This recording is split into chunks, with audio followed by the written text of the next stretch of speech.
Imagine committing a crime so heinous that it makes you the only woman in 70 years to be executed in America. Today, we are investigating the case of Bobbie Jo Stinnett and her killer, Lisa Montgomery. If hearing about messed up cases is your kind of thing, this one's for you. So grab your snacks, sit back, and let's investigate. The story begins in Skidmore, Missouri. Now, Skidmore is a very interesting place. It doesn't have the population of a small town, more like the population of an airplane, 250 inhabitants. And that's mostly because it's a farming community nestled deep in the Ferraris of Missouri. But what's more interesting is the history that it holds.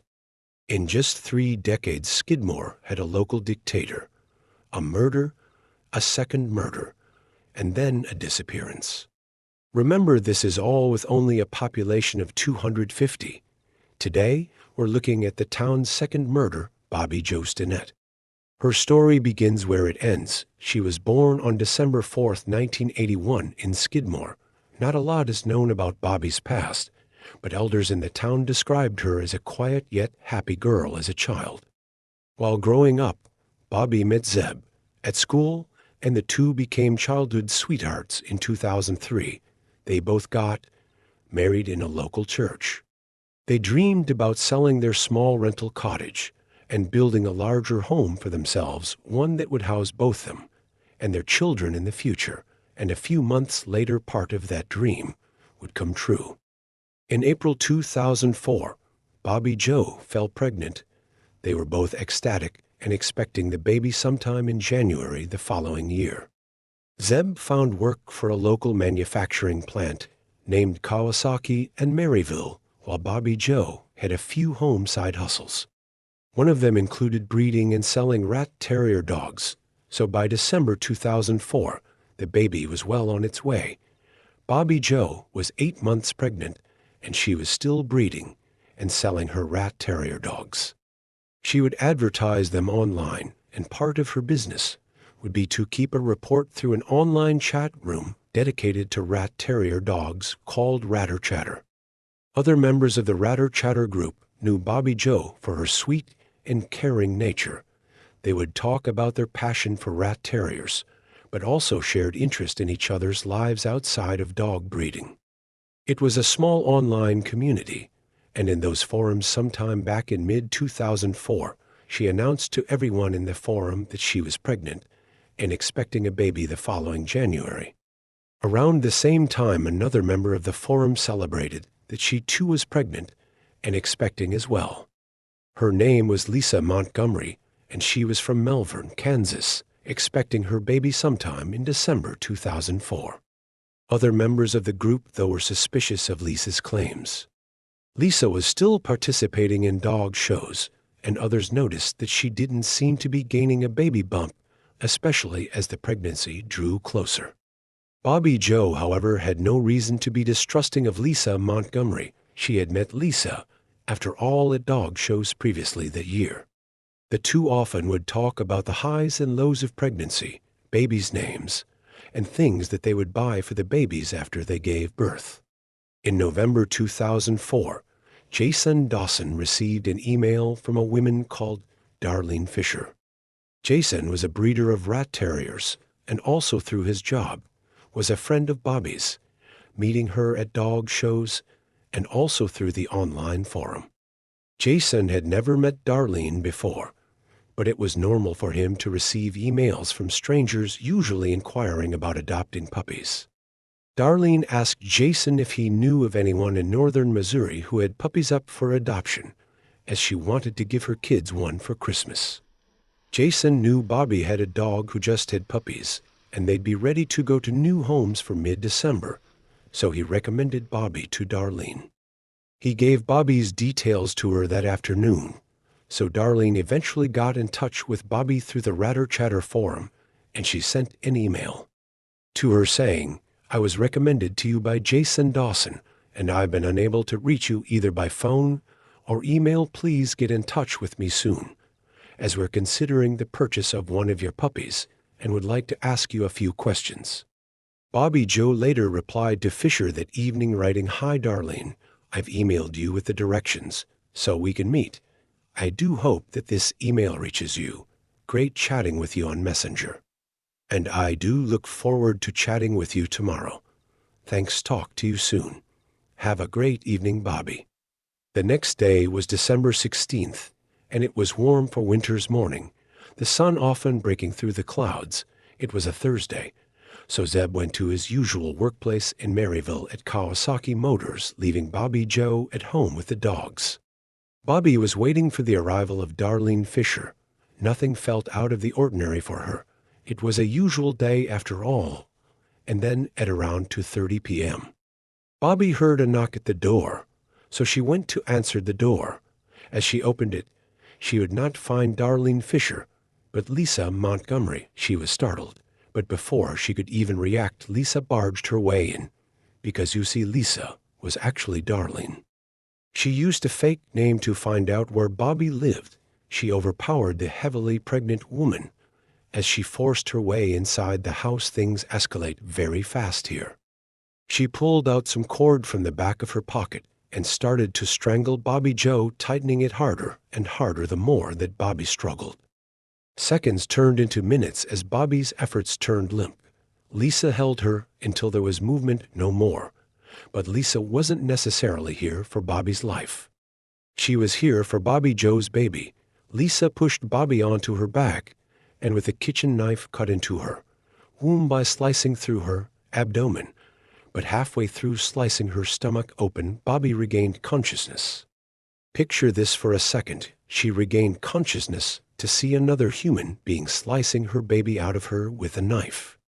She was too weak to fight back, and once the cut was large enough, Lisa pulled the baby out of her womb, wrapped her in a blanket, turned around, and walked off, leaving Bobbie Jo to die.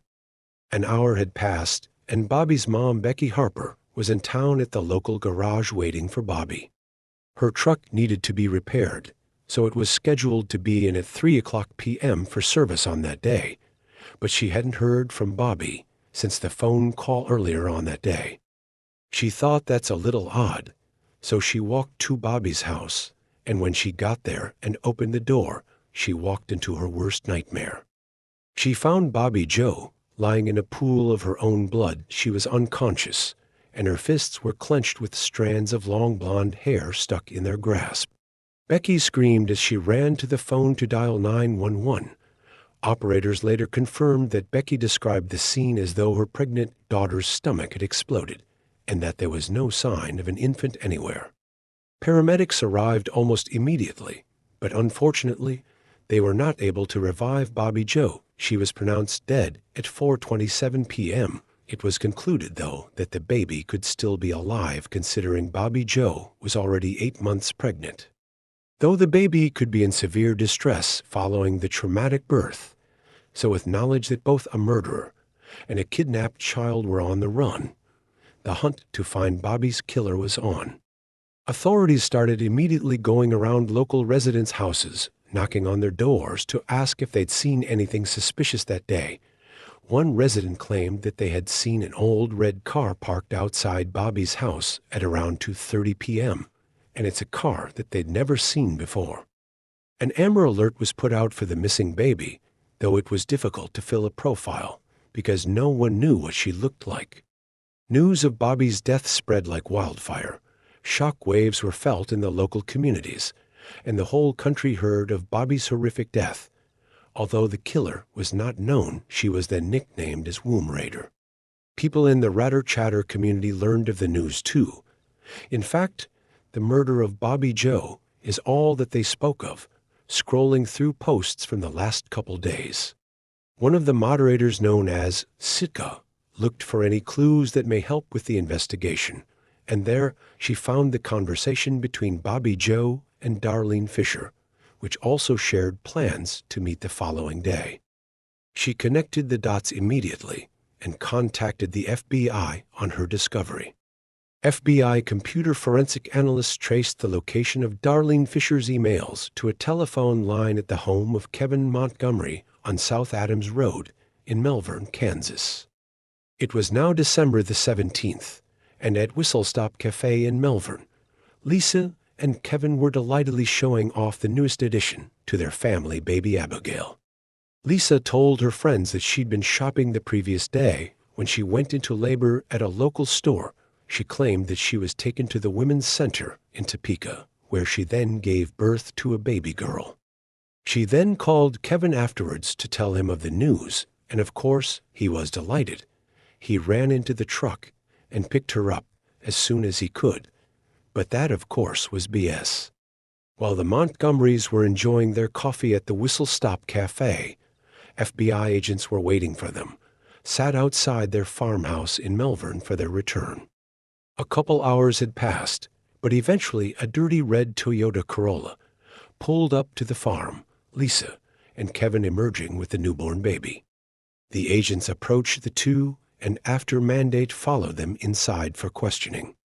There, they asked about the baby, and Lisa gave the same story to them as she did to her friends. It wasn't difficult to catch her out, though agents shared with Lisa that they'd already approached staff at the Women's Center and that there were no records of Lisa being in there on that day. Lisa crumbled almost instantly. She confessed to her crimes, and Kevin was shocked. He honestly thought that the baby was his. He had no idea. Lisa was arrested and charged with the federal offense of kidnapping resulting in death. Kevin was cleared of any connections or charges. Carl Bowman testified that his ex-wife Lisa could not have been pregnant, as in 1990 she had undergone tubal ligation surgery after the birth of their fourth child.